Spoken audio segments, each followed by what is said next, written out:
Hello everyone, हम class 12 इन new NCERT के according line to line देख रहे हैं। Chapter number 7 human health and disease. ये चैप्टर हम देख रहे हैं न्यू सिलेबस के अकॉर्डिंग फॉर नीट 2024 के लिए। अगर आपको मेरी वीडियो अच्छी लग रही है तो please like, subscribe, share, comment ज़रूर करें। इससे मैं भी मोटिवेट होती हूँ। इतने लंबे लंबे लेक्चर्स ले रही हूँ बट इस पर अच्छे रिस्पॉन्स नहीं मिल रहे हैं। सो लाइक, सब्सक्राइब ज़रूर करो। तो चैप्टर को हम स्टार्ट करते हैं। ये चैप्टर बहुत इम्पॉर्टेंट है एंड आगे चल के इस चैप्टर में काफ़ी एडवांस लेवल तक हम जाएंगे क्योंकि इसमें सारे डिजीज़ दिए हुए हैं। आगे get medical college in future, तो आपको ये बहुत ज़्यादा यूज़फुल लगेगा ये चैप्टर। Health for a long time was considered as a state of body and mind where there was a balance of certain humors. तो हेल्थ किससे बिलोंग करता है? हेल्थ वो है पर्सन हेल्दी होगा जिसकी बॉडी जो है स्टेट ऑफ बॉडी हेल्दी हो और वो मेंटली भी हेल्दी हो। There was a balance of certain humours, तो जिसको कोई डिजीज़ नहीं हो, जिसकी बॉडी हेल्दी है, मेंटली भी वो हेल्दी है, उनमें क्या होता है, उनकी जो बॉडी ह्यूमर माने बॉडी फ्लूइड, वो भी क्या होता है, बैलेंस्ड होता है। This is the what early Greek like Hippocrates as well as Indian Ayurvedic system of medicine accepted। तो इस बात को हिप्पोक्रेट्स एंड इंडियन आयुर्वेदिक ने कहा कि ह्यूमर्स, अगर बैलेंस्ड ह्यूमर्स है, बैलेंस बॉडी फ्लूइड है, तो क्या होगा, person is healthy, they have a good healthy body and healthy mind. Okay, it was the thought that person with black bile belonged to a hot personality and would have fevers। तो जिस person के में black Biles होते हैं, ठीक है, जिनकी bile जो होती है ब्लैक होती है, तो उनको ऐसा समझा जाता है they have a fever. Okay, this was arrive by the pure reflective thought. ये सब सिर्फ एक थॉट्स है, एक आइडिया थी ओवरऑल अबाउट दी हेल्थ।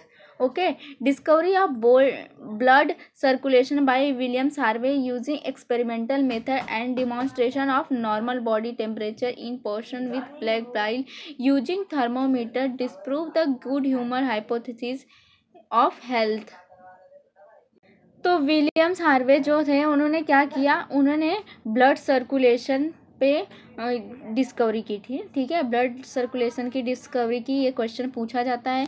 उस पर उन्होंने क्या किया, उनका जो ब्लड सर्कुलेशन पे एक्सपेरिमेंट करके उन्होंने बताया कि जो ब्लैक बाइल है, जिसको फीवर बोल रहे हैं, एक्चुअली ये नॉर्मल बॉडी टेम्परेचर है, एक्चुअली ये नॉर्मल बॉडी टेम्परेचर है। इसको इन्होंने मेज़र किया बाय द थर्मोमीटर और डिस्प्रूव कर दिया good human hypothesis of health.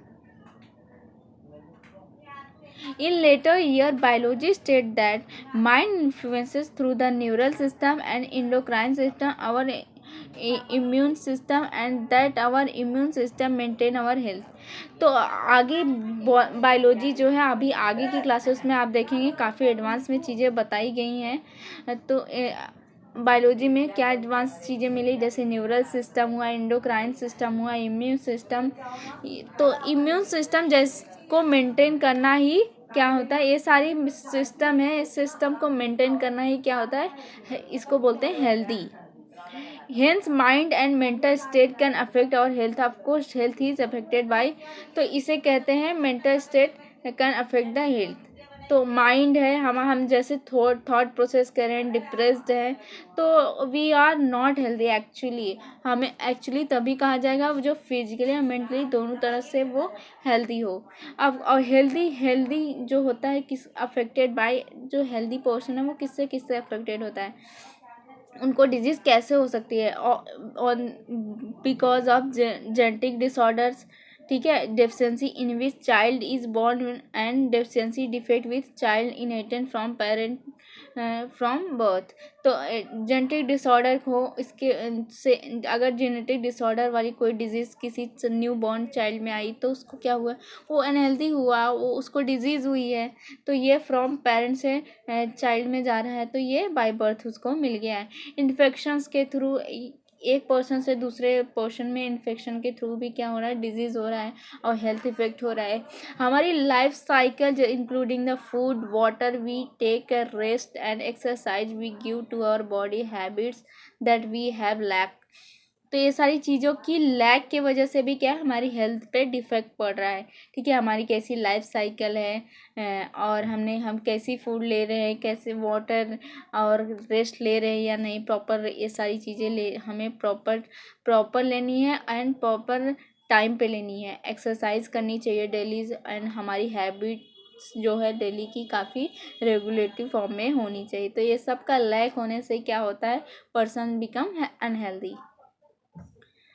अब एक्चुअली हेल्थ का जो एकदम करेक्ट डेफिनेशन ही आगे दिया हुआ है।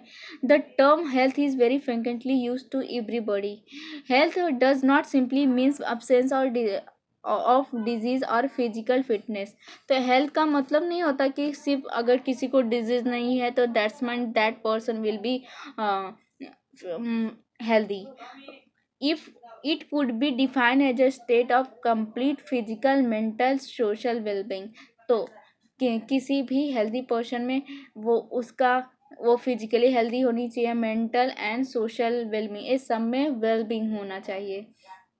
People are healthy they more efficient at work. अगर पर्सन हेल्दी है तो they will be doing a great hard work. Okay, अपने पूरी एफिशिएंसी के साथ वो वर्क करेंगे। This increase the productivity and bring the economics prosperity. तो इससे क्या होगा, अगर कोई पर्सन एफिशिएंटली वर्क कर रहा है तो उसकी प्रोडक्टिविटी बढ़ेगी एंड वो इकोनॉमिकली काफ़ी ग्रोथ करेगा। Healthy also increase the longevity of peoples and reduce the infant and metal mortality.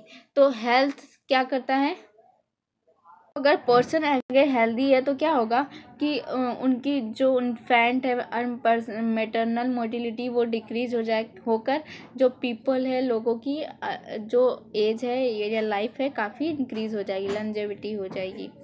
ठीक है, तो ज़्यादा लाइफ स्पैन के लिए हमें क्या करना पड़ेगा, हमें अपनी हेल्थ पे अच्छा ध्यान रखना पड़ेगा जिससे हम लंबी आयु जिए। Balanced diet, personal hygiene, regular exercise and very important to maintain the good health. ठीक है, हमें बैलेंस डाइट लेना है रोज़ डेली बेसिस पे, पर्सनल हाइजीनिक रखना है एंड हमें रोज़ एक्सरसाइज करनी चाहिए एंड जिससे हमारी गुड हेल्थ बनी रहे। Yoga has been practice since time immemorial to achieve a physical and mental health. बहुत पुराने टाइम से ही क्या हो रहा है, योगा किया जा रहा है। ठीक है, जिससे हमारा फिजिकल मेंटल हेल्थ प्रॉपर रहे, अच्छा रहे। Awareness about disease and affect on different body function, vaccination against the various infectious disease, proper disposal of waste, control of vectors and maintain of hygienic in foods, water resources are necessary for achieving the good health. Okay, तो हमें हमारे को क्या, जितनी भी हमारे आसपास लोगों को डिजीज़ हो रही है या जो भी हम पढ़ रहे हैं, तो हमें अवेयर होना पड़ेगा एवरी डिजीज़ से एंड उनका फंक्शन, वो जो किस तरह से हमें अफेक्ट कर सकते हैं, हमारी बॉडी को कैसे हमें डिफेक्शन कर सकते हैं, किस तरह से हमें वो डिजीज़ हो सकता है। तो हमें उस सब चीज़ों से अवेयर होना चाहिए, हमें प्रॉपर वैक्सीनेशन ले लेना चाहिए and against the infection disease and proper disposal of waste को घर में कंपाइल करके नहीं रखना है, हमें कंटिन्यूसली उसका डिस्पोजल करना चाहिए। कंट्रोल ऑफ वेक्टर्स जैसे हुए मॉस्किटोज़ हुए, क्यूलेक्स वगैरह, ये सब क्या है, वेक्टर्स है। तो इन वेक्टर को भी हमें ऐसा करना है कि ये वेक्टर ही क्या करते हैं, पैथोजन को हम बॉडी में इनपुट करते हैं, तो हमें इनसे भी बच के रहना है। तो जैसे कॉकरोच भी हुआ, तो ये सब क्या है, वेक्टर्स हैं, इनके वजह से डिजीज़ फैलती है। ये डिजीज़ क्रिएट नहीं करते बट स्प्रेड तो करते हैं ना। Maintenance of hygienic in foods, water and resources are very necessary for good. तो हमें फूड और वाटर जो हम इनटेक कर रहे हैं वो काफ़ी हाइजीनिक होनी चाहिए। ठीक है, जिससे हमारा हेल्थ अच्छा रहे। When functioning of one or more organ or system of body is adversely affected, characterized by the appearance of various signs and symptoms, we say that we are not healthy. ठीक है, we have a disease. ठीक है, अगर हमारे organ एक या इससे अधिक ऑर्गन सिस्टम जो है अगर उसमें कोई डिफेक्ट हुआ है, कोई एडवर्सली अफेक्टेड है किसी भी डिजीज से, तो उसमें क्या हमें बहुत सारे सिम्टम्स और साइन देखने को मिलता है, तो इसे हम हेल्दी नहीं कह सकते। ठीक है, अगर कोई भी हमारी बॉडी का कोई भी पार्ट अफेक्टेड है तो देन वी कैन say कि we have a disease. Okay, disease can be broadly grouped into the infectious and non-infectious disease. Disease two type के हो सकते हैं, इन्फेक्शस एंड नॉन इन्फेक्शस। ठीक है, स्प्रेड हो सकते हैं, जो स्प्रेड नहीं होते पर्सन टू पर्सन उसको नॉन इन्फेक्शस कहते हैं। Disease are which are easily transmitted from one person to another person called infectious disease. एक पर्सन से दूसरे पर्सन तक से जब ट्रांसफर होता है, ट्रांसमिट होता है डिजीज, तो that is called infectious disease, जैसे tuberculosis. Okay, infectious diseases are very common and every one of us suffer from these at the sometimes or others। तो सब ये जो इन्फेक्शस डिजीज काफ़ी कॉमन, जैसे कॉमन कोल्ड भी होता है, इन्फेक्शस डिजीज होता है। किसी एक पर्सन को है तो घर में किसी एक पर्सन को होता है तो पूरी फैमिली को हो जाता है। ठीक है, कफ वगैरह, तो ये सब क्या है, इन्फेक्शस डिजीज़ है। तो इन्फेक्शस डिजीज़ और क्या क्या होते हैं, जैसे एड्स, ये भी है, ये भी फैटल है। अब कैसे एड्स होता है इसके बारे में हम आगे काफ़ी डिटेल में पढ़ेंगे।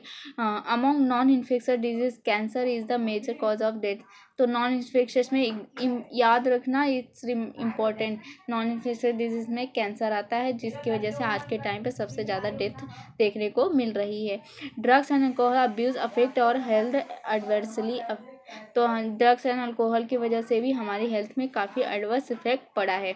कॉमन डिजीज ऑफ ह्यूमन में जो कॉमन डिजीज देखने को मिलता है हम उसके बारे में काफ़ी अच्छे से पढ़ेंगे। आगे दिया हुआ है, जैसे जॉन्डिस वगैरह दिया हुआ है, मलेरिया दिया हुआ है। Wide range of organism belong to the bacteria, virus, fungi, protozoan, helminths. It could cause disease in man. ठीक है, किसी हम जो मैन है, जो ह्यूमन बीइंग है, उनमें डिजीज के जो काज हैं वो हैं bacteria, virus, fungi, protozoan and helminths.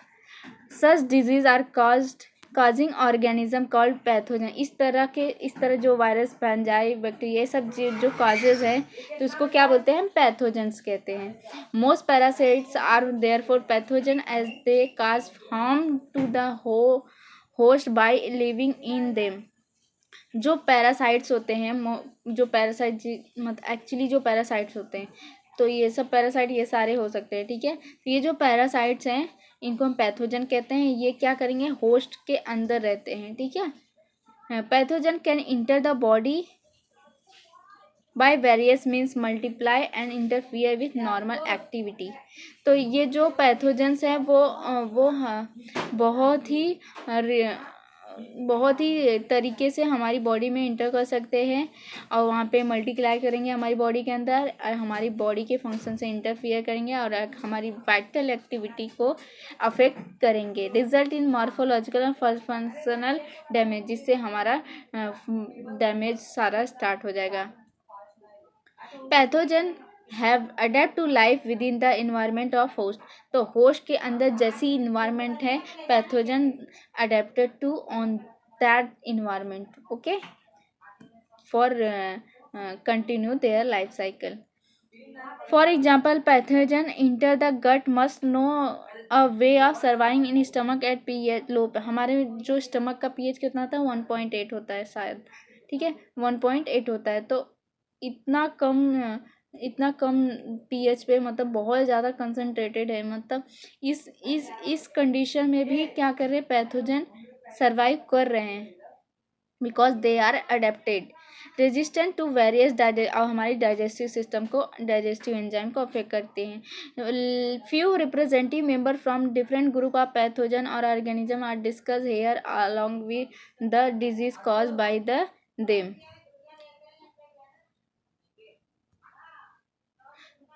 तो बहुत सारे ऐसे मेंबर्स हैं पैथोजन जो क्रिएट करते हैं पैथोजेनिक ऑर्गेनिज्म, उनकी वजह से जो डिजीज़ होने वाली है यहाँ पे हम देखेंगे, और उनके कंट्रोल को कैसे करेंगे, उन्हें कैसे कंट्रोल करेंगे, ये सारी चीज़ें हम पढ़ने वाले हैं आगे।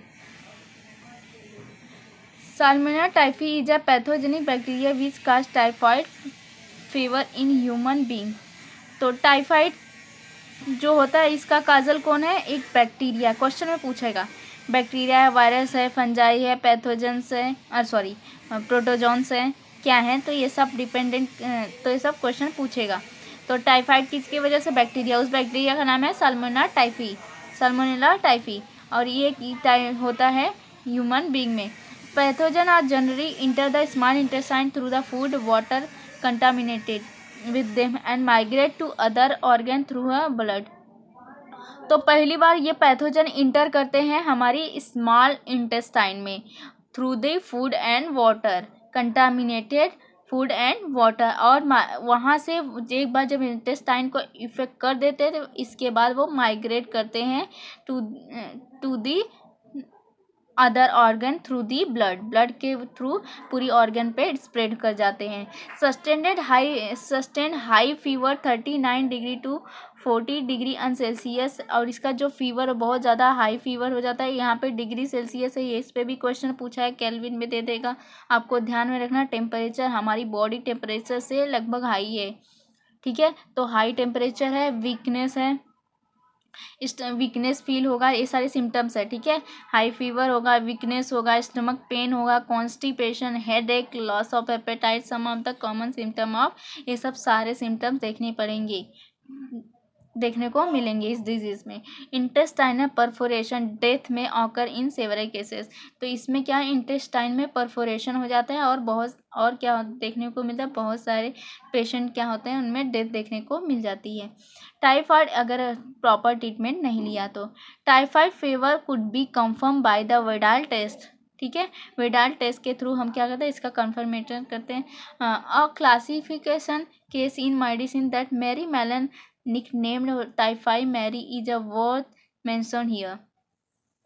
तो एक क्लासिक केस इन मेडिसिन, जो मैरी मेलन थी, मैरी मेलन नाम की एक लेडी थी, उसका नाम निकनेम था टाइफॉइड मैरी, क्योंकि वो टाइफाइड को क्या कर रही थी? टाइफाइड डिजीज को सब में स्प्रेड कर रही थी। She was a cook by profession and typhoid carrier who continue spread typhoid for several year through the food she prepare. तो उसको टाइफाइड मैरी उसका निक नेम दिया because she spread a typhoid to several year to the people through the cook. She cook foods and serve to the peoples, and that's why she transfer typhoid disease to all the most of peoples are get affected by this typhoid, okay? Bacteria like Streptococcus pneumonia, Haemophilus influenzae are responsible for the disease pneumonia in human which infect the alveoli of the lungs। तो bacteria एक pneumonia जब पढ़ते हैं ना, pneumonia पढ़ते हैं as a commonly, तो ये किसके वजह से होता है? This cause is by the bacteria, this bacteria name is streptococcus pneumonia या अदर नेम इज इसका हीमोफिलस इन्फ्लुएंजा। इस तरह से दो बैक्टीरिया है जिसके वजह से न्यूमोनिया होता है। जो इस न्यूमोनिया में क्या इन्फेक्टेड होता है? अल्वेलाई। अल्वेलाई एक्चुअली लंग के अल्वेलाई में इन्फेक्शन होता है। एक्चुअली जो ऑक्सीजन और कार्बन डाइऑक्साइड का डिफ्यूजन है अल्वेलाई में ही देखने को मिलता है। तो यहीं पे लंग्स के अल्वेलाई में ही क्या हो जाता है? इन्फेक्शन हो जाता है। Result of infection of alveoli get filled with fluid leading to several problem in respiration. तो इससे क्या होता है कि जो अल्वेलाई अगर इन्फेक्टेड हो गया तो उसमें क्या होगा? फ्लूइड फिल्ड हो जाएगा जिसकी वजह से रेस्पिरेशन में प्रॉब्लम होगी। The symptoms of pneumonia include fever, chill, cough, headache. तो ये सारे सिम्टम्स देखने को मिलेंगे। फीवर्स आएंगे, ठंड लगेगी, कफ होगा एंड सिर में दर्द होगी। Several cases the lips, fingers, nails में tone grey to bluish in colour. और इसमें न्यूमोनिया में एक चीज़ और देखने को मिलती है, जो लिप्स एंड फिंगर्स है, हमारे जो ओठ है एंड फिंगर्स है, they are grey in colour, but after the infection of pneumonia they get bluish in colour, ठीक है? Healthy person acquire the infection by inhaling the droplets aerosols release by the infected person even by sharing glasses और utensils with infected person. कोई healthy person है उसको infection ये हो सकता है थ्रू दी ड्रॉपलेट्स। अगर उसके जो उन्होंने मतलब इनहेलिंग किया है उस ड्रॉपलेट्स या एरोसेल, उसके से अगर दूसरे इन्फेक्टेड पर्सन से अनइन्फेक्टेड पर्सन के पास गया तो उससे वो ट्रांसफ़र हो सकता है। ठीक है। और क्या, शेयरिंग ग्लासेस से, सेम ग्लासेस के और यूटेंसिल, ये सारी चीज़ें मतलब अगर हम शेयर करेंगे तो क्या होगा, इन्फेक्टेड पर्सन से अनइन्फेक्टेड पर्सन में क्या होगा, ट्रांसफ़र हो जाएगा। और भी ऐसी डिजीज़ है जो ट्रांसफ़र हो जाते हैं a one person to other person, जैसे डिसेंट्री हुआ, प्लेग, डिप्थीरिया, ये सब क्या है, बैक्टीरियल डिजीज़ हैं। याद रखना, बैक्टीरियल, अभी तक हमने जितनी भी डिजीज़ पढ़ी बैक्टीरियल डिजीज़। टाइफाइड भी एक बैक्टीरिया के थ्रू, साल्मोनेला टाइफाइड। और फिर इसमें भी हमने न्यूमोनिया में भी बैक्टीरिया ही पढ़ा। और है जैसे Haemophilus influenza and streptococcus pneumonia, ये सब क्या है, बैक्टीरिया हैं। और यहाँ पे भी हमने सारी bacteria they the. Dysentery, plague, diphtheria, ये सब भी जो डिजीज़ क्रिएट होती हैं by the bacteria. Okay. Many viruses also cause disease in human being, जैसे राइनो वायरस। बहुत सारी डिजीज होती हैं वो वायरस के थ्रू होती हैं। ठीक है। अब हम वायरस के थ्रू देखेंगे what was the disease by the virus। तो virus represent one such group of virus cause one of the most infectious human element the common cold. तो जो कॉमन कोल्ड होता है ना, सर्दी, तो that is because of rhino virus के through होता है। ठीक है। They infect the nose and respiratory passage, not the lungs. तो कॉमन कोल्ड में हमारी लंग्स में कोई भी इन्फेक्शन नहीं हुआ रहता। ठीक है। सिर्फ हमारी नोज में इन्फेक्शन होता है और रेस्पिरेटरी पैसेज में। ओके। हमारी जो लंग्स है वो हेल्दी है, उसमें कोई इन्फेक्शन नहीं है। Common cold is characterize by nasal congestion and discharge और throat hoarseness, cough and headache, tiredness, ये सारी चीज़ें देखने को मिलती हैं लास्ट 3 to 7 डे। तो कॉमन कोल्ड का जो टाइमिंग है, ड्यूरेशन है, वो 3 to 7 डेज होता है। ओके। 3 to 7 डेज होता है। तो इसमें जो सिम्टम्स होंगे वो क्या होंगे, congestion, nasal congestion, nasal discharge, शोर थ्रोट्स, तो गले में मतलब ऐसा कुछ तो खराश जैसी होगी, हॉर्सनेस, कफ निकलेंगे, सर में दर्द होगा, टायर्डनेस, भी गेट टायर्ड एंड ये सारे सिम्टम्स दिखने को मिलेंगे। इसका लाइफ स्पैन जो ड्यूरेशन है 3 to 7 डेज ही है। Droplet result from the cough और सीजेज of infected person either inhaled directly and transmitted to contaminated object such as pen, book, pencils, cups, doorknobs, computer, keyboard, mouse at cause infection in healthy person. कोई infected person है, अगर उसके use किए गए या तो उसने जो डायरेक्ट इनहेल किया या तो उसने डायरेक्ट स्नीजिंग की या कुछ भी किया और आप डायरेक्ट उसके कांटेक्ट में आ गए, तो इसकी वजह से भी आपको जो हेल्दी पर्सन है उसको इन्फेक्शन हो जाएगा कॉमन कोल्ड का। या तो उसने जो भी ऑब्जेक्ट्स यूज किए हैं उसके थ्रू भी, अगर उसने जो ऑब्जेक्ट्स यूज किए हैं, अगर कोई हेल्दी पर्सन भी सेम ऑब्जेक्ट को दैट टाइम यूज़ कर लिया तो they become infected with common cold. Okay. Some of the human disease are caused by the protozoan too. तो कुछ डिजीज जो होता है ह्यूमन बींग को प्रोटोजोन्स के थ्रू भी होता है। You might have heard malaria.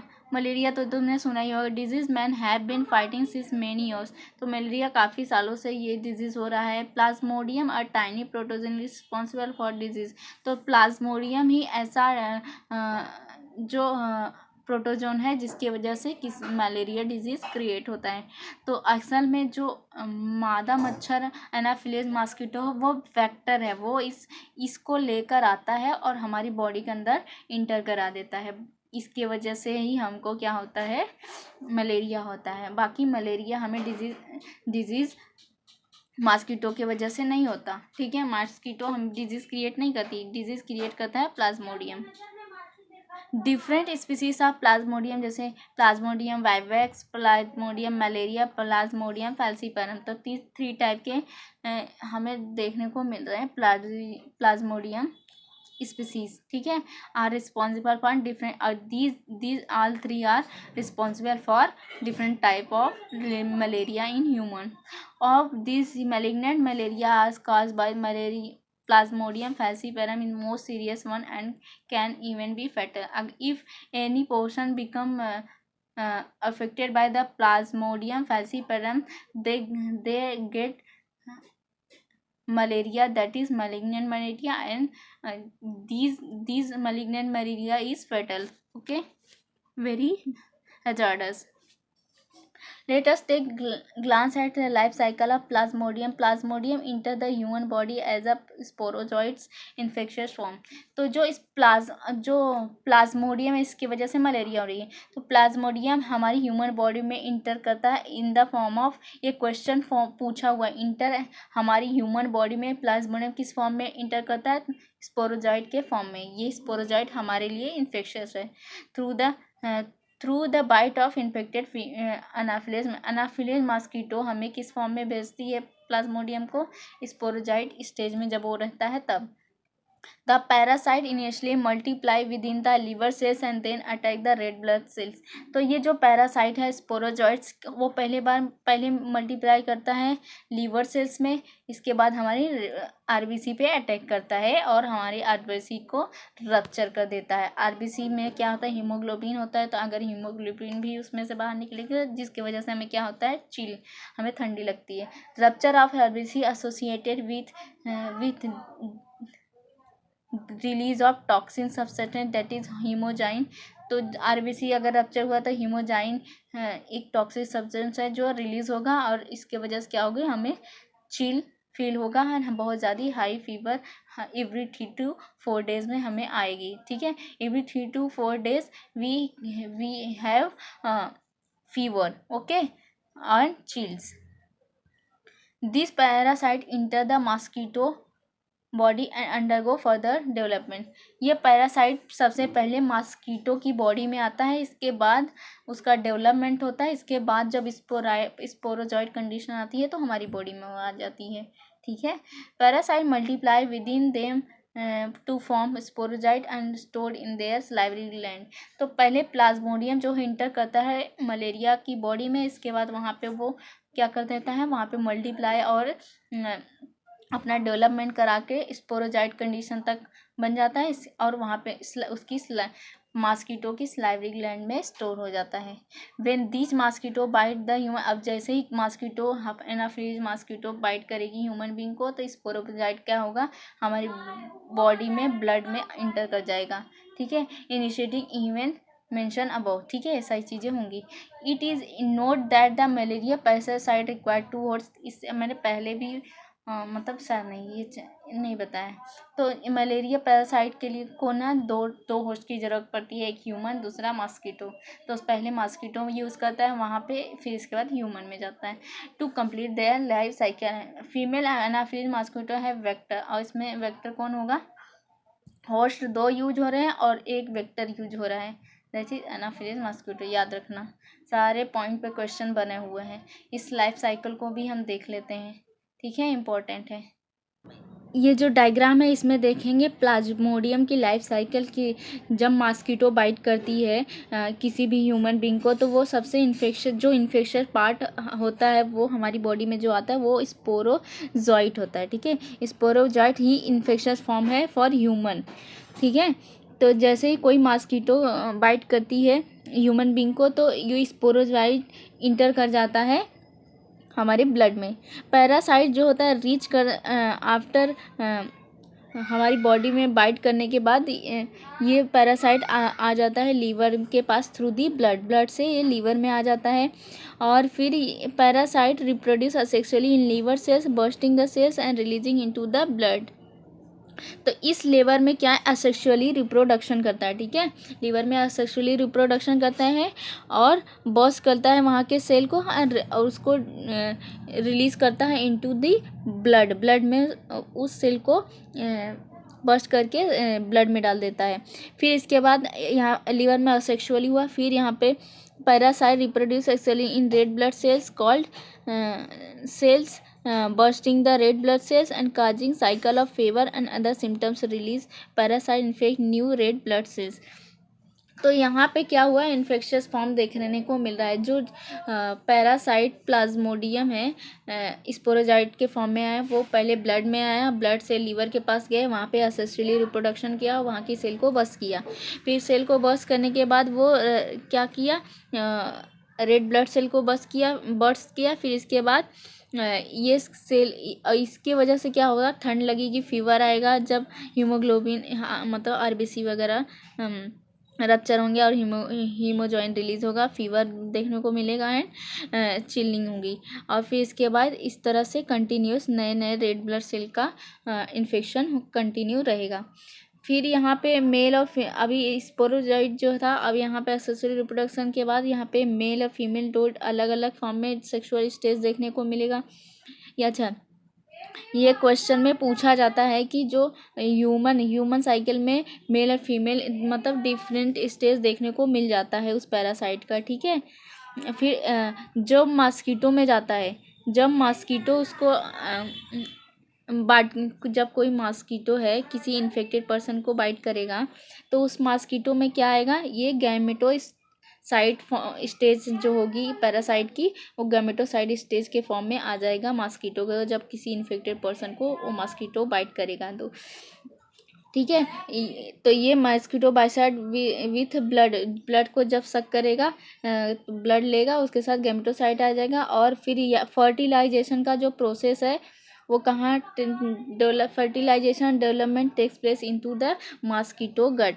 तो मॉस्किटो में ही फर्टिलाइजेशन हुआ, क्योंकि मेल ह्यूमन बीइंग में क्या हुआ, मेल और फीमेल दो अलग अलग गैमेट डिफ्रेंशिएट हुए, और यहाँ पे फर्टिलाइजेशन होगा। फर्टिलाइजेशन के बाद आगे जो डेवलपमेंट है वो सब मॉस्किटो में देखने को मिलेगा।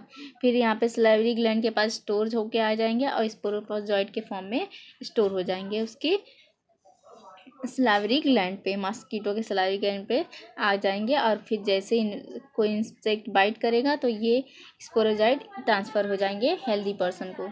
समझ में आया सारी साइकिल? इम्पॉर्टेंट है क्वेश्चन। यहाँ पे 3 टाइप के क्वेश्चन बन सकते हैं। पहली बात, जब ह्यूमन को बाइट करता है तो ह्यूमन का इन्फेक्शस स्टेज क्या होता है पैरासाइट का, वो होता है स्पोरोजाइट। और ह्यूमन में असेक्सुअली रिप्रोडक्शन करता है और उसमें मेल एंड फीमेल गैमेट बन जाते हैं। असल में फर्टिलाइजेशन मॉस्किटो में होता है और उनमें गैमेटोसाइट। इस तरह से 4 टाइप के क्वेश्चन बनते हैं, ठीक है। और कहाँ पे स्टोर होता है वो स्पोरोजाइट, वो सलाइवरी ग्लैंड, मॉस्किटो के सलाइवरी ग्लैंड में, ठीक है। इस तरह से जो अपनी लाइफ साइकिल है पैरासाइट की, वो दोनों जगह कंप्लीट करता है मिलके। अब हम आगे देखते हैं एक दूसरी डिजीज़ है, दैट इज़ अमीबियासिस या अमीबिक डिसेंट्री। अमीबोया हिस्टोलिटिका एक प्रोटोजोन है जिसका नाम है इंटरमीबा हिस्टोलिटिका है। ये कहाँ पे इन्फेक्ट करता है लार्ज इंटेस्टाइन ऑफ ह्यूमन। और इसके कारण से क्या होता है, ये अमीबियासिस डिजीज़ होती है। Symptom of this include constipation, abdominal pain, cramp, stools with excess mucus, blood clot.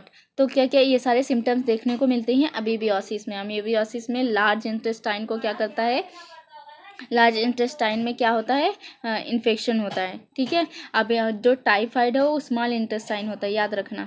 और इन कॉन्स्टिपेशन की प्रॉब्लम होगी, एब्डोमिनल पेन होगा, क्रैम्प होंगे एंड स्टूल्स के साथ क्या आएंगे, ब्लड्स एंड म्यूकस भी बाहर आएंगे। और ये सारे सिम्टम्स हैं। अब इसके बाद इसका भी एक वेक्टर, अमीबियासिस में भी वेक्टर्स रहते हैं, that is house fly as a mechanical carrier and serve to transmit the parasite from feces of infected person to food of the healthy person, food and food product by contaminated them. तो इसमें क्या हुआ, इसमें जो career पूछेगा, career पूछे या vector पूछे, तो वेक्टर नहीं बोलेंगे, कैरियर बोलेंगे, क्योंकि ये बाइट वगैरह नहीं कर रहा है, कैरियर बोलो। यहाँ पे जो कैरियर होगा वो हाउस फ्लाई होगा, ये वेक्टर भी बोल सकते हो।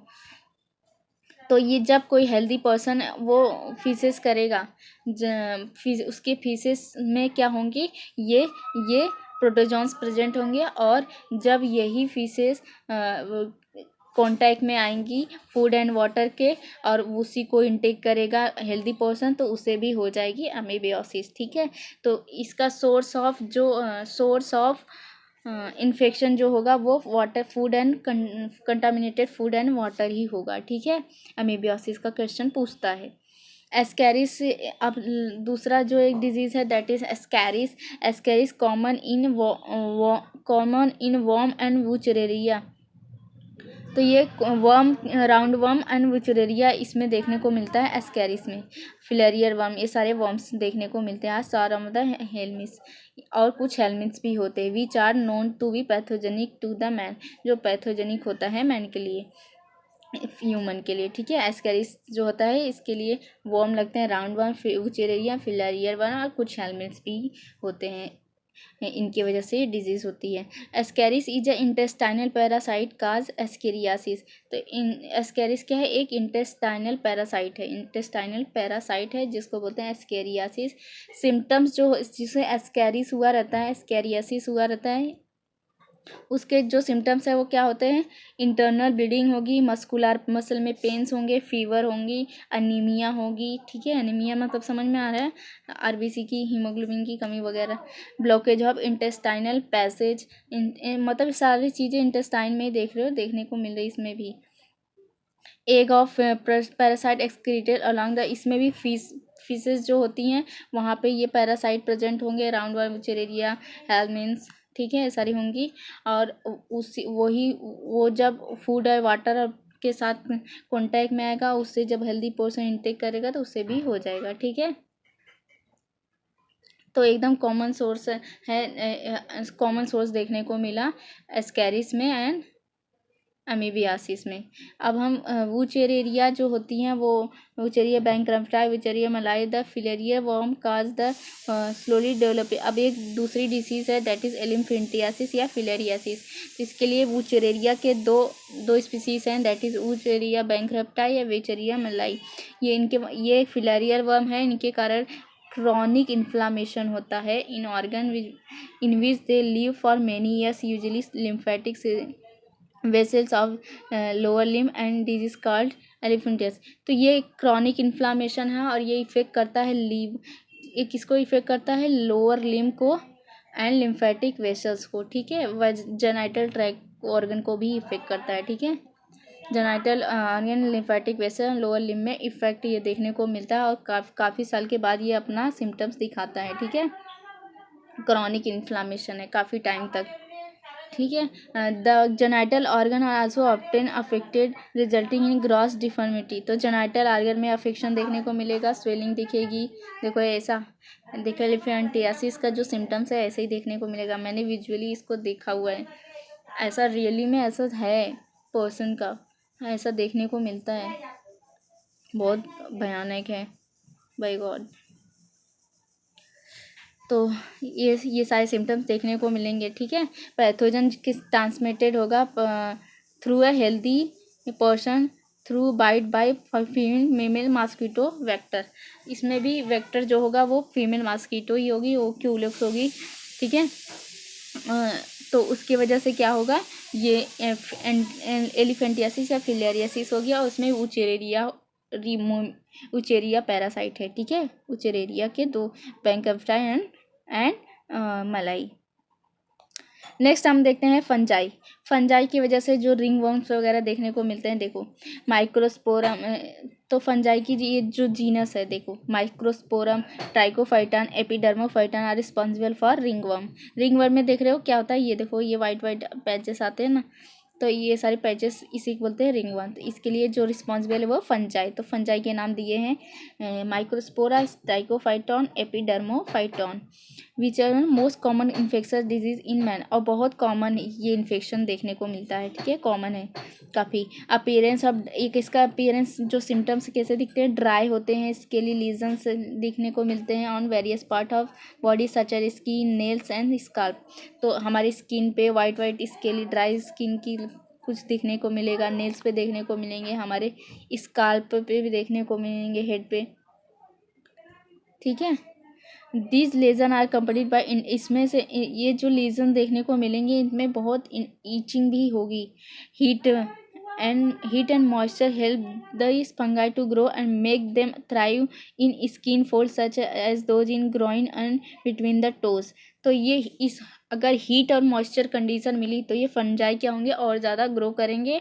और ये ज़्यादा इनका ग्रोथ हमें कहाँ पे देखने को मिलता है, जो हमारा फोल्ड है, स्किन फोल्ड में की साइड, जैसे हमारा नी का नी है, नी के बैक साइड जो फोल्ड होता है वो हमारे हैंड में जो शोल्डर जॉइंट है वहाँ पे जो फोल्ड है वो, तो इस तरह से ऐसे फोल्ड वाले स्किन पे ज़्यादा वो देखने को मिलते हैं। Ringworm generally acquired from soil by using towel, clothes, even com of the infected individual. किसी को अगर रिंग वर्म हुआ है तो उसको उसके टॉवल्स, उसके क्लोथ्स और उसके यूज़ किए हुए, मतलब किसी भी थिंग से, इसके यूज किए हुए किसी भी थिंग से हमें दूर रहना है, ठीक है, यूज़ नहीं करना है, नहीं तो इन्फेक्टेड पर्सन से हाँ, जो इन्फेक्टेड नहीं हो उन्हें भी हो जाएगा, ठीक है। Maintenance of personal and public hygienic is very important for prevention and control of many infectious disease. तो हमें क्या करना है, पर्सनल एंड पब्लिक दोनों भी हाइजीनिक मेंटेन करके रखना है, जिससे हम क्या करें, इन्फेक्शस डिजीज को प्रिवेंट कर सकें। Measure of personal hygienic include keeping the body clean. Personal hygiene में क्या क्या कर सकते हैं, हम अपनी बॉडी को क्लीन कर सकते हैं, और हम लोग जो ड्रिंकिंग करेंगे वाटर का वो भी क्लीन होना चाहिए, जो फूड वेजिटेबल फ्रूट्स खा रहे हैं वो भी काफ़ी क्लीन होना चाहिए।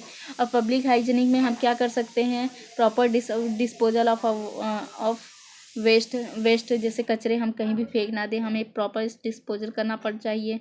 कहीं भी हमें लेटरिन नहीं जाना चाहिए, इसका भी बाथरूम यूज करनी चाहिए, ठीक है, टॉयलेट यूज करनी चाहिए, ऐसे खुले मैदान में नहीं जाना चाहिए। Periodic cleaning and infection of water reserve, जहाँ पे वाटर को रिजर्व करके रखा जाता है उनकी कंटिन्यूअस एक पीरियड के बाद क्लीनिंग और उनमें डिसइंफेक्शन डालना चाहिए।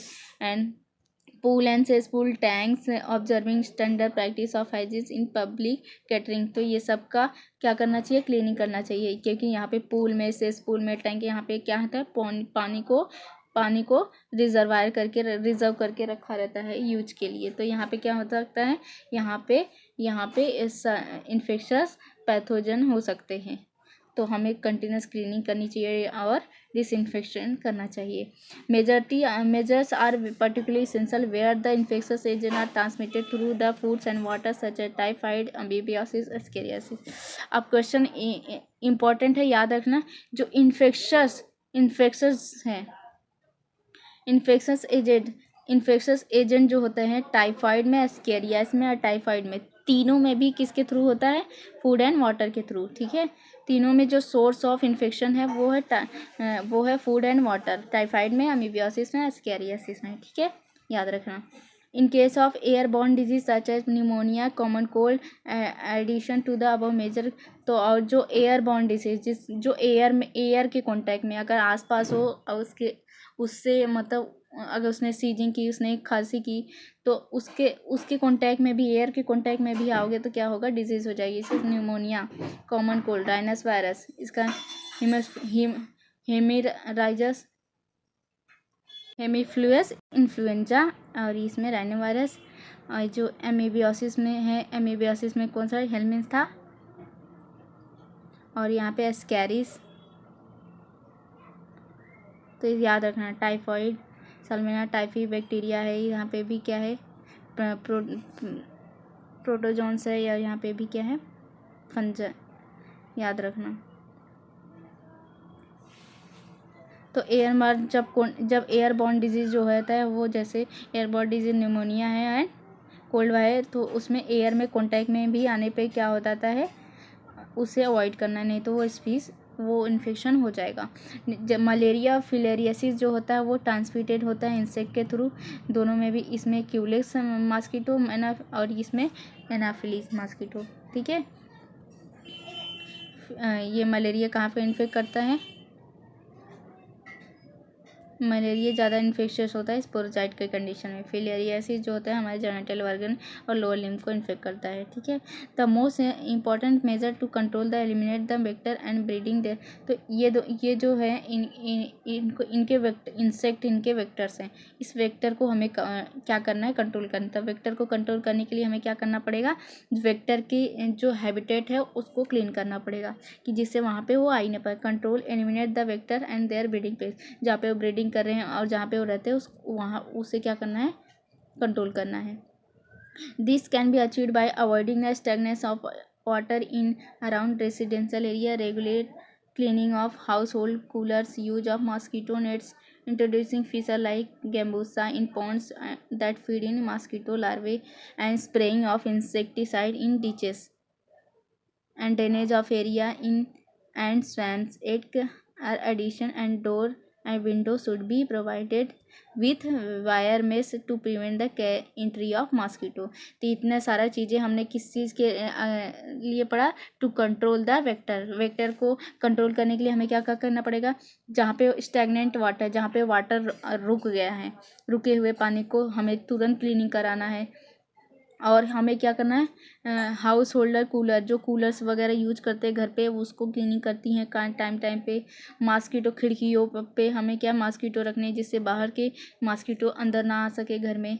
और हमने क्या करेंगे, कुछ फिशेस लाइक गैम्ब्यूजा, कुछ पॉन्ड्स में जहाँ पे पानी है तो वहाँ पे जाहिर सी बात है मॉस्किटो होंगे, तो पॉन्ड्स वगैरह में हम क्या करेंगे, ऐसी फिश डालेंगे, जैसे फिश कौन सी है, गैम्बूजा फिश डालेंगे, जो क्या करती है, मॉस्किटो के लार्वे को फीड कर जाती है, उसको खा जाती है।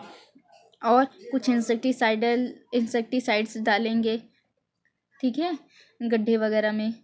ड्रेनिंग एरिया एंड स्वैम्प्स, जहाँ पे पानी वगैरह हैं, स्वैम्प्स वगैरह हैं, दलदली हैं, वहाँ पे हम क्या करें, इंसेक्टिसाइड वगैरह डाल देंगे। इसके अलावा हम क्या डोर और विंडो पे क्या प्रोवाइड रखेंगे, मेस जैसे नेट जैसी चीज़ें रखेंगे, जिससे मॉस्किटो एंट्री ना हो सके इनसाइड दी हाउस।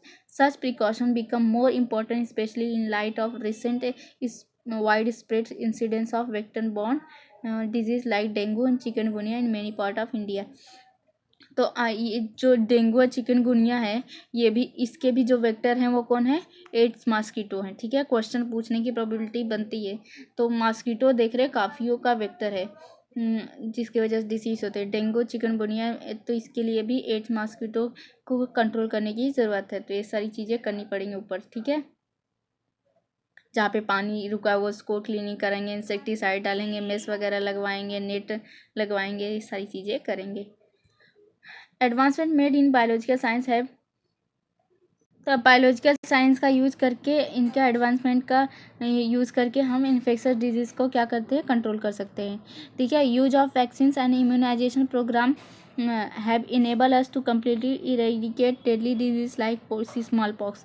तो वैक्सीन वगैरह आ गई है, इम्यूनाइजेशन प्रोग्राम, वैक्सीन से क्या करते हैं, इम्यूनिटी बढ़ाने देते हैं, और जिससे क्या कहते हैं, इम्यूनिटी बढ़ जाती है, तो हमें जो डेडली डिजीज थे जैसे स्मॉल पॉक्स, इसको कम्प्लीटली इरेडिकेट, इसको कम्प्लीटली रिमूव कर दिया गया, ठीक है। Large number of other infectious disease like polio हुआ, diphtheria, pneumonia, tetanus have been control large extent by use of vaccines. तो जो पोलियो है, डिप्थीरिया है, निमोनिया है, टेटनस, ये सब जो डिजीज़ हैं, इनको भी कंट्रोल करना पड़ेगा। इसके लिए क्या आई हैं, इसके लिए भी वैक्सीन्स आई हुई हैं, ठीक है। ये सब की लगती हैं पहले से ही। टेटनस किसी को मतलब जब हो जाती है तब, बाकी ये पोलियो तो बहुत पहले बचपन से ही लग जाती है, ठीक है। कुछ डिजीज़ कुछ होने के बाद, मतलब इन्फेक्शस होने के बाद, इन्फेक्शस होने के बाद नहीं, वैक्सीन हमेशा पहले ही लगाई जाती है, जिससे इम्यूनिटी आ जाए और इन्फेक्शन को होने से रोक सके। बायोटेक्नोलॉजी इसके लिए बहुत ही ज़बरदस्त रोल प्ले कर रही है वैक्सीन वगैरह की तैयार करने के लिए, ठीक है। एंड सेफर वैक्सीन्स, ठीक है। तो बायोटेक्नोलॉजी की वजह से नए नए और सेफ वैक्सीन का हम लोग प्रोडक्शन कर रहे हैं। And discovery of antibiotics and various other drug also भी enable us to effectively treat infectious disease. तो बहुत सारे एंटीबायोटिक्स और भी ड्रग क्या कर रहे हैं, डिस्कवरी करके हम बहुत सारी इन्फेक्शस डिजीज़ को ट्रीट कर रहे हैं, ठीक है। Immunity, every day we are expose to large number of infectious agent. तो इम्यूनिटी क्या होती है, इम्यूनिटी देखो ऐसी होती है, इम्यूनिटी एक ऐसी मतलब प्रोसेस है जिसके थ्रू हम क्या कर सकते हैं, हमारी बॉडी में जो इन्फेक्शस डिजीज़ हैं या किसी भी चीज़ से लड़ने के लिए जो पैथोजन है हमारी बॉडी में एंटर करते हैं, उनके अगेंस्ट लड़ने की कैपेसिटी बढ़ जाती है, जिससे हमें हमारी बॉडी हेल्दी रह सके और डिजीज़ ना हो सके। इसके लिए हमारी बॉडी में एक मैकेनिज़्म होती है इम्यूनिटी, और ये ऑटोमेटिकली हम सभी की बॉडी में प्रेजेंट होती है, ठीक है। to against act against the foreign antigens. Every day we are exposed to large number of, हम हर दिन हम नए नए इन्फेक्शस एजेंट से क्या हो रहे हैं, एक्सपोज हो रहे हैं, बैक्टीरिया वायरसेस से, ठीक है. However, only a few of this exposure result, लेकिन सिर्फ कुछ की मतलब एक्सपोजर से ही हमें डिजीज़ होती है. जो नॉर्मली हर रोज़ हम अपने हाथ में माइक्रोस्कोप से देखें तो बहुत सारे हमें क्या देखने को मिलेंगे, इन्फेक्शस बैक्टीरिया वायरसेस देखने को मिलेंगे, लेकिन फिर भी हमारी बॉडी में इतनी इम्यूनिटी है कि हमें डिजीज़ नहीं हो रही. लेकिन कुछ की ऐसी एक्सपोजर्स होते हैं जिसकी वजह से डिजीज़ हो ही जाती है, कितनी भी इम्यूनिटी हमारी हो, ठीक है. This is due to fact that body is able to defend itself from the most of these foreign agent. हमारी बॉडी में क्या होती है, डिफेंस होती है खुद की करने की. जो फॉरेन एजेंट मतलब पैथोजन जो हमारी बॉडी में एंटर करते हैं उनके अगेंस्ट हमारे अंदर क्या होता है, डिफेंस करने की कैपेसिटी होती है. Overall ability of host to fight a disease causing organism conferred by the immune system called immunity. Overall ये कहना चाहता है कि हमारी बॉडी में ऐसी एबिलिटी होती है कि fight the disease causing organism मतलब पैथोजन से फाइट करने की एबिलिटी होती है हमारी बॉडी में, टू डिफेंड इटसेल्फ, ठीक है. इसे कहते हैं इम्यूनिटी. इम्यूनिटी दो टाइप की होती है, innate immunity, acquired. Innate immunity हमें बाय बर्थ हमें पेरेंट्स से मिल जाते हैं. एक्वायर्ड इम्यूनिटी हमें हमारी लाइफस्टाइल हमारी जो लाइफ है उसके अकॉर्डिंगली हमें मिल जाती है, ठीक है. तो इनेट इम्यूनिटी क्या होती है, इसको हम एडवांस में देखते हैं. Innate immunity is non specific type of defence, ठीक है. ये स्पेसिफिक टाइप नहीं है, ठीक है, एज इट इज़ हमारे पेरेंट्स से हमें मिल जाते हैं by the birth. That is present at the time of birth. This is accomplished by providing different type of barriers to the entry of foreign agent into our body. तो ये हमें by birth मिल जाता है, ठीक है. और इसके पास क्या होती है, ये कोई स्पेसिफिक क्वेश्चन में पूछता है specific he non specific, it is non specific, ठीक है. स्पेसिफिक किसे कहते हैं, जो हमारे इन्फेक्शन हमारी डिजीज़ के अकॉर्डिंग या इन्फेक्शन होने के अकॉर्डिंग अपने आप में स्पेशलिटी ला दे, ठीक है, टू डिफेंस के लिए, ठीक है. लेकिन इसमें तो ऐसा कुछ नहीं है, हमारी इन्फेक्शन के अकॉर्डिंग नहीं है, तो by birth as it is मिल रहा है, इसलिए नॉन स्पेसिफिक आया, ठीक है. और इसके ये जो इम्यूनिटी होती है इसमें बहुत सारे बैरियर्स देखने किसके ये क्या करती है, बहुत सारे बैरियर क्रिएट करती है, ठीक है. कैसी बैरियर, जैसे entry of foreign agent into the ऐसे बैरियर क्रिएट करती है जिससे कोई भी जो फॉरेन एजेंट है या पैथोजन है हमारी बॉडी में इंटर ना करें. Innate immunity consist of 4 type of innate immunity में 4 टाइप के बैरियर्स होते हैं. Physical barrier, physiological barrier, cellular barrier and cytokines, ठीक है, साइटोकाइन बैरियर. इस तरह से 4 बैरियर हमारी हम इनेट इम्यूनिटी में देखने को मिलती है. तो फिजिकल बैरियर में क्या होता है, skin on our body is the main barrier which prevent the entry of micro organism. Mucus coating of epithelium lining the respiratory, gastrointestinal, urogenital tract also help in trapping of micro entering our body, ठीक है. तो physical barrier ये होते हैं. सबसे important है skin, ये main barrier होती है, ये माइक्रो ऑर्गेनिज्म को हमारी बॉडी में इंटर करने से रोकती है. इसके अलावा जो होती है म्यूकस की कोटिंग होती है कहाँ कहाँ पर, हमारी रेस्पिरेटरी में, गैस्ट्रोइंटेस्टाइनल एंड यूरोजेनिटल ट्रैक्ट पे होती है, वो भी क्या करती हैं, फिजिकल बैरियर की तरह जैसे काम करती हैं और किसी भी पैथोजन या माइक्रोब को इंटर होने से हमारी बॉडी के अंदर एंट्री होने से उनको प्रिवेंट करती है. फिजियोलॉजिकल बैरियर जो होते हैं वो फिजियोलॉजी कुछ तो फंक्शन करके क्या कर रहे हैं, बैरियर प्रोवाइड कर रहे हैं जिससे जो पैथोजन है वो हमारी बॉडी में डिजीज क्रिएट ना कर सकें. एसिड इन स्टमक, जैसे एसिड हुए हमारे स्टमक में तो ये इतनी ज़्यादा एसिडिटी बढ़ा देते हैं कि पैथोजन जो बाहर से आया है उसको क्या करेंगे, किल कर देंगे. सलाइवा हमारी माउथ में जो होता है वो भी एसिडिक होता है, ठीक है, उस पर भी क्या होते हैं, पैथोजन किल हो जाते हैं. टीयर, हमारे टीयर में लाइसोसाइम्स एंजाइम्स प्रेजेंट होते हैं जिस ये भी माइक्रोबियल ग्रोथ को क्या करते हैं, रोक देते हैं. फिर तीसरा पार्ट है सेलुलर डिफरेंस में क्या, सेल लेवल पे ल्यूकोसाइट, दैट इज वो सेल कौन सी है, WBC of our body like polymorphonuclear leukocyte तो ये WBC में PMNL neutrophils, polymorphonuclear leukocyte जो होती हैं, ये एक न्यूट्रोफिल है। ये क्या करता है, ये भी एक बैरियर प्रोवाइड करता है। तो WBC में polymorpho nuclear leukocytes and monocyte and natural killer.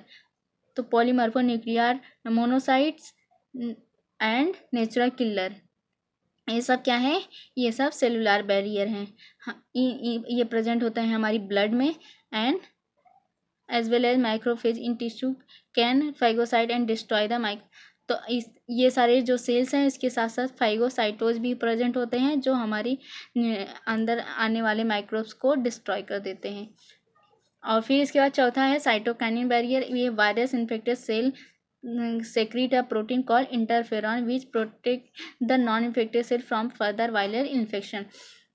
तो ये बैरियर में क्या होता है, जो सेल वायरस इन्फेक्टेड है, वायरस इन्फेक्टेड सेल जो सेल इन्फेक्ट हो गई है वायरस से, ठीक है, तो वो इन्फेक्टेड सेल क्या सेक्रेट करेगी, प्रोटीन सेक्रेट करेगी। और ये प्रोटीन होगी इंटरफेरॉन, इसको क्या बोलते हैं, इंटरफेरॉन। और ये इंटरफेरॉन क्या करेगी, जो नॉन इन्फेक्टेड सेल है, जो सेल इन्फेक्टेड नहीं है, उसको प्रोटेक्ट करने का काम करती है ये प्रोटीन, दैट इज इंटरफेरॉन। तो इसको कहते हैं साइटोकाइनिन बैरियर।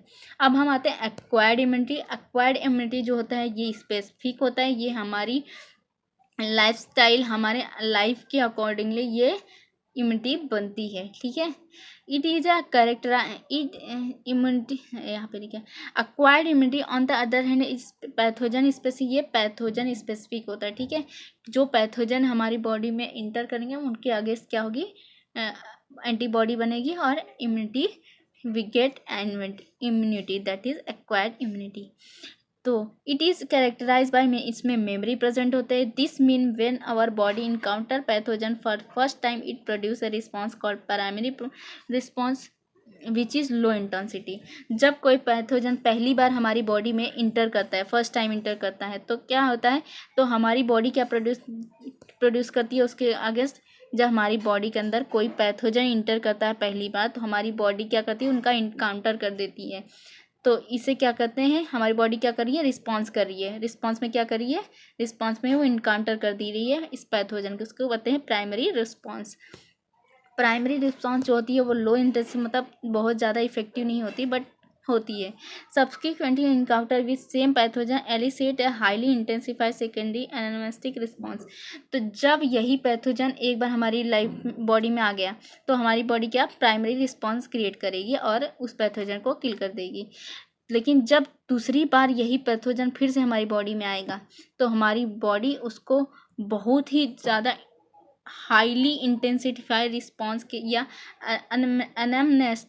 एनामनेस्टिक रिस्पॉन्स के थ्रू क्या करेगी, किल कर देगी। This is ascribed to the fact that our body appear to memory of the first encounter. तो इसे ऐसा क्यों हुआ, क्योंकि हमारी जो बॉडी है उसके पास मेमोरी मिल गई थी जब पहली बार पैथोजन हमारी बॉडी में इंटर किया था और उसके अगेंस्ट इनकाउंटर हुआ था, फर्स्ट रिस्पॉन्स आया था, तो इसकी वजह से मेमोरी आ गई थी। और दूसरी बार जो रिस्पॉन्स होगी काफ़ी हाई इंटेंसिटी की वाली होगी।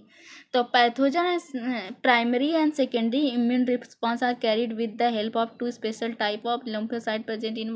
तो ये जो रिस्पॉन्सेस हैं या जो इनकाउंटर कर रही हैं पैथोजन का, तो ये किसके थ्रू कर रही हैं, कि इसके पास किसके थ्रू कर रही हैं, with the help of lymphocyte present होते हैं। लिम्फोसाइट जो हमारे कहाँ प्रेजेंट होते हैं, ब्लड में, WBC में।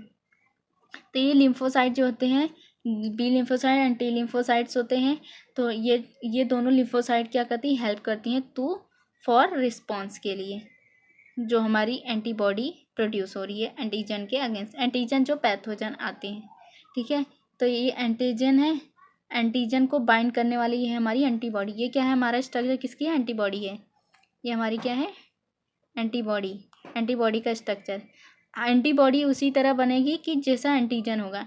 एंटीजन मान लो ये हमारी एंटीबॉडी है, तो एंटीजन कैसा रहा होगा, तो एंटीजन ऐसा ही रहा होगा, जिससे यहाँ पे फिट हो जाए, यहाँ पे फिट हो जाए और लॉक हो जाए, ठीक है, लॉक हो जाए और इससे बाद ये पूरी तरह डिज़ोल्व हो जाए चीज़ें, ठीक है, पैथोजन को पूरी तरह पकड़ ले एंटीजन को। तो ये एंटीबॉडी के पास क्या होता है, एंटीजन बाइंडिंग साइट, यहाँ पे एंटीजन को बाइंड करेगा, एंटीजन को बाइंड करेगा, ठीक है। एक लाइट चेन होता है, एक क्या होता है, dark chain, heavy chain, sorry. एक लाइट चेन होता है, एक हैवी चेन्स होता है। हैवी चेन जो होता है लॉन्ग होता है, जो लाइट चेन होता है वो देखो शॉर्ट होता है, ठीक है। यहाँ पे डाइसल्फाइड बॉन्ड देखने को मिलता है।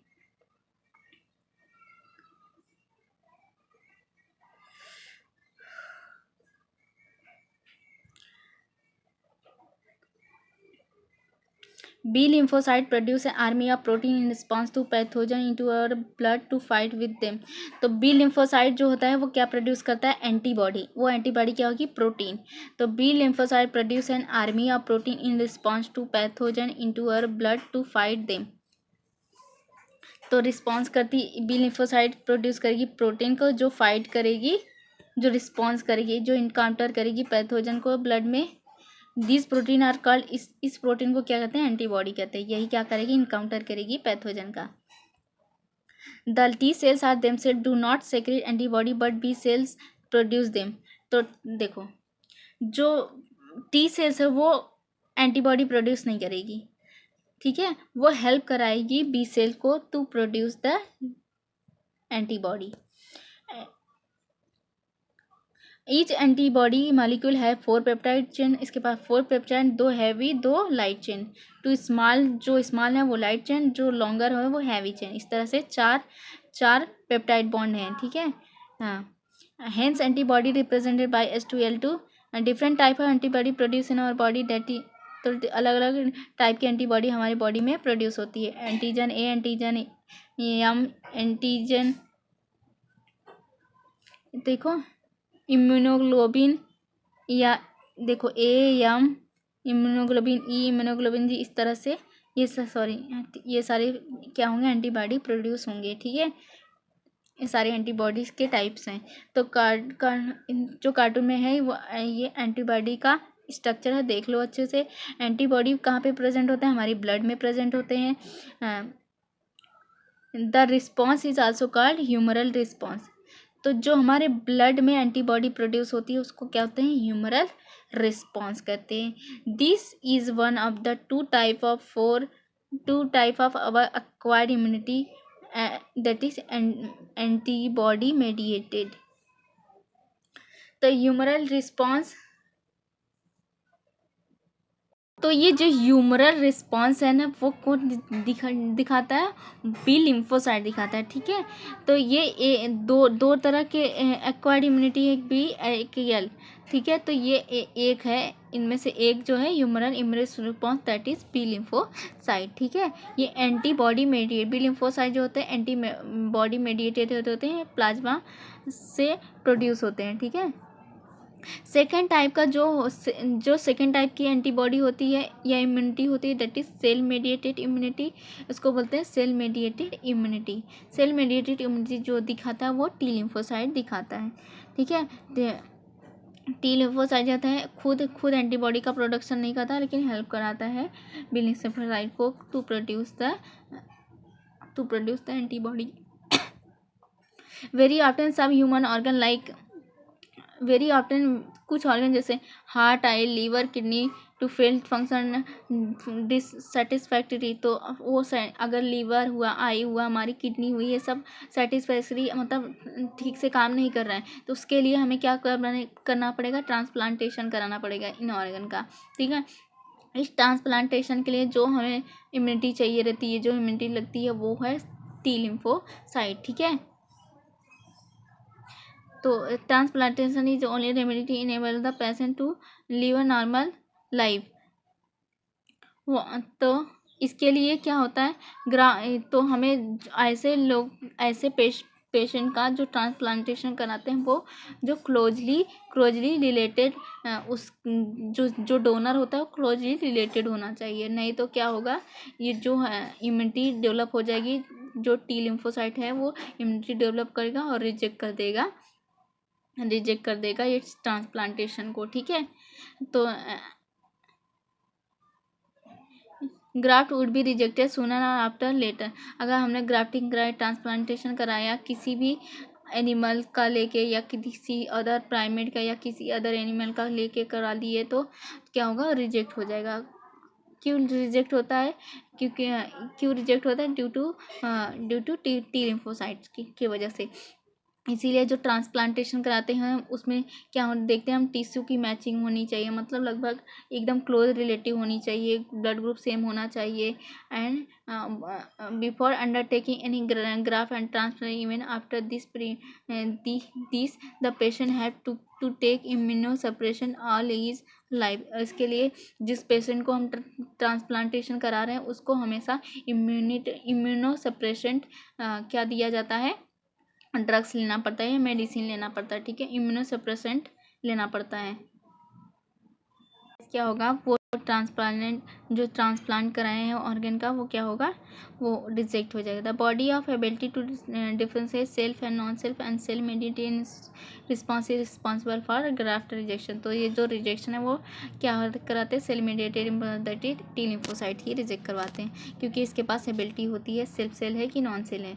अगर सेल्फ सेल हुई तो ठीक है, अगर नॉन सेल्स हुई तो मतलब उसको क्या लगेगा, पैथोजन है, कोई पैथोजन आया है, कोई बाहर का, अगर कोई बाहर की टिश्यू है, अदर टिश्यू है, तो हम क्या, उसको क्या लगेगा कि ये पैथोजन है, उसके आगे क्या करेगा, एंटीबॉडी प्रोड्यूस करेगा और क्या कर देगा, रिजेक्ट कर देगा ट्रांसप्लांटेशन को, और वो ऑर्गन डिसफंक्शन करने लगेगा। ठीक है, अब हम एक्टिव इम्यूनिटी जो होती है दो टाइप की होती है, एक्टिव एंड पैसिव। तो एक्टिव क्या होती है, पैसिव क्या होती है। तो एक्टिव हम तब देते हैं जब हम क्या करते हैं, इससे हम अपनी इम्यूनिटी को बढ़ाते हैं। पैसिव तब देते हैं जब हमें इससे इम्यूनिटी बढ़ती नहीं है। हम आगे देखते हैं, एक्टिव के पास क्या होती है, मेमोरी होती है, इसके पास नहीं मेमोरी होती। चलो देखते हैं हम इसके लैबोरेट के फॉर्म में। When host is expose to antigen which may be in the form of living और डेड माइक्रोब्स और other protein antibody are produce in the host body, this type of immunity is called active immunity. Active immunity वो होती है जो हमारी body खुद ही produce करे antibody को, हमारी बॉडी क्या करे, खुद प्रोड्यूस करे, होस्ट बॉडी क्या करे, एंटीबॉडी को प्रोड्यूस करे, तो उसको क्या कहते हैं, एक्टिव इम्यूनिटी। ये कब प्रोड्यूस करती है, जब कोई माइक्रोब्स या प्रोटीन्स या कोई एक्सटर्नल एंटीजन हमारी बॉडी में इंटर करते हैं, इसको बोलते हैं एक्टिव इम्यूनिटी। एक्टिव इम्यूनिटी जो होती है काफ़ी शुरू में स्लो होती है और इसको बहुत टाइम चाहिए रहता है अपने फुल इफेक्ट दिखाने के लिए। ठीक है, फुल इफेक्ट रिस्पॉन्स दिखाने के लिए injecting the microbes deliberately during immunization infection infectious organism gaining access into the body during natural infection induce the active immunity। तो हम नेचुरल इन्फेक्शन देते हैं, क्यों, क्योंकि हमें पता है एक्टिव इम्यूनिटी जो होती है बहुत स्लो काम करती है और इसकी फुल इफेक्टिव रिस्पांस के लिए काफ़ी टाइम लगता है। तो इसके लिए हमें सच में वो कोई पैथोजन हमारी बॉडी में आए और हमें डिजीज़ क्रिएट कर दे और जिससे हम ठीक भी ना हो पाएँ, तो वो होने से पहले हम क्या करते हैं, नेचुरल इन्फेक्शन करा देते हैं अपनी बॉडी को। एकदम बहुत ही ज़्यादा वीकली एंटीजन क्या करते हैं, प्रिपेयर्ड एंटीजन को अपनी बॉडी में डाल देते हैं, जिससे क्या करें, हमारी बॉडी क्या करे सेल्फ डिफेंस के लिए क्या करे, इम्यूनिटी प्रोड्यूस करे। तो इसे कहते हैं एक्टिव इम्यूनिटी। ठीक है, when ready made antibody are directly given into the protect the body against the foreign antigen called passive immunity। जब कोई रेडीमेड ऑलरेडी एंटीबॉडी बाहर प्रोड्यूस हुई है उसको हम डाल दे रहे हैं हमारी जब कोई हमारी बॉडी को प्रोटेक्शन के लिए, जब कोई फॉरेन आ गया है एक हमारी बॉडी के अंदर, तो हम क्या करते हैं, डायरेक्ट एंटीबॉडी प्रोड्यूस करते हैं। लेकिन एक्टिव इम्यूनिटी में हम एंटीबॉडी क्या करते हैं, खुद ही हमारी बॉडी प्रोड्यूस करती है after the exposure of antigens, और उसके पास मेमोरी होती है। ठीक है, इसके पास मेमोरी नहीं होती। तो पैसिव इम्यूनिटी के जो एग्जांपल्स हैं वो क्या है, जितनी भी वैक्सीन हम लेते हैं ना वो क्या है, एक्टिव इम्यूनिटी है। अब पैसिव इम्यूनिटी में क्या आते हैं, जैसे yellowish fluid colostrum secreted by the mother during initial day of lactation has antibody A, तो इम्यूनोग्लोबिन ए। तो जो कोलेस्ट्रॉम जो प्रोड्यूस होता है हमारे जब प्रेग्नेंट होने के बाद, जब पास्चुरेशन होता है, बेबी मतलब बर्थ होता है बेबी का, उसके बाद क्या होती है, लैक्टेशन स्टार्ट होता है। तो जब इसके इनिशियल डे पे जब लैक्टेशन होता है ना, शुरू के 1 वीक तक या 10 दिन तक जो भी है, जो लैक्टेशन होता है उनमें क्या पता प्रोड्यूस होता है, उसमें पाया जाता है एंटीबॉडी ए। और वो एंटीबॉडी कहाँ प्रेजेंट होते हैं, दैट इज़ कोलेस्ट्रॉम। ठीक है, कोलेस्ट्रॉम होता है, वहाँ पे ही एंटीबॉडी ए प्रेजेंट होते हैं। ध्यान में रखना, ये पैसिव इम्यूनिटी प्रोवाइड कर रहे हैं। तो डायरेक्टली क्या प्रिपेयर्ड एंटीबॉडी मिल रही है बेबी को। Foetus also receive sometimes antibody from their mothers through the placenta during pregnancy. जब प्रेगनेंसी में प्रेग्नेंट लेडी में भी क्या होता है, जो फीटस उसमें है उसमें प्लेसेंटा के थ्रू क्या जाता है, एंटीबॉडी जाती है। ठीक है, ये भी पैसिव इम्यूनिटी के थ्रू है। This is an example of passive immunity. दोनों याद रख लेना। जब लेडी हैज़ प्रेग्नेंट तो वहाँ पे क्या होता है, आफ्टर फ्यू मंथ क्या हुआ, प्लेसेंटा का फॉर्मेशन होता है। तो प्लेसेंटा के फॉर्मेशन के बाद क्या होता है कि दोनों में कनेक्शन हो जाता है, तो एंटीबॉडी प्रिपेयर्ड एंटीबॉडी को हम फीटस में पास कर सकते हैं। Vaccination and immunization. Vaccination and immunization क्या है, तो ये प्रोसेस है एक्टिव इम्यूनिटी की। तो इसमें हम वैक्सीन क्या करते हैं, आगे देखते हैं। Principle of immunization and vaccination based on the property of memory. तो एक्टिव इम्यूनिटी में क्या मेमोरी है, तो इसमें क्या इम्यूनाइजेशन या वैक्सीनेशन कराते हैं, तो हम क्यों कराते हैं, जिससे मेमोरी रहे। जब असल में कोई इन्फेक्शस एजेंट हमारी बॉडी में इंटर करे तो हमें एकदम बहुत ही रेडी रहे उसे मारने के लिए। तो वैक्सीनेशन में क्या होता है, प्रिपेयर ऑफ एंटीजेनिक। तो वैक्सीनेशन में क्या करते हैं, हम एक प्रिपेयर करते हैं वीक एंटीजन प्रोटीन को या पैथोजन को, या तो इनएक्टिवेटेड फॉर्म में या वीकेंड के फॉर्म में क्या करते हैं, हमारी बॉडी के अंदर इंटर कराते हैं। ठीक है, जब हमारी बॉडी के अंदर आती है तो हमारी बॉडी अपने आप क्या प्रोड्यूस करती है, एंटीबॉडी अगेंस्ट दिस एंटीजन। जो एंटीजन हमने वीकली एंटीजन डाला है हमारी बॉडी के अंदर, ये क्यों डाले, जिससे हमारी बॉडी में मेमोरी आ जाए और हम फाइट के लिए एकदम तैयार रहें उस पैथोजन के against. Would neutralize the pathogen agent during the actual, जब एक्चुअल इन्फेक्शन हो, जिससे क्या हो, न्यूट्रलाइज कर दे उस पैथोजन को। ठीक है, vaccine also generate memory B and T cells that recognize the pathogen quickly on subsequent exposures and overwhelm the invaders with massive production of antibodies। तो वैक्सीन क्या देती है, जनरेट करती है memory. B and T cells जो होते हैं वो क्या करते हैं, क्विकली फटाक से।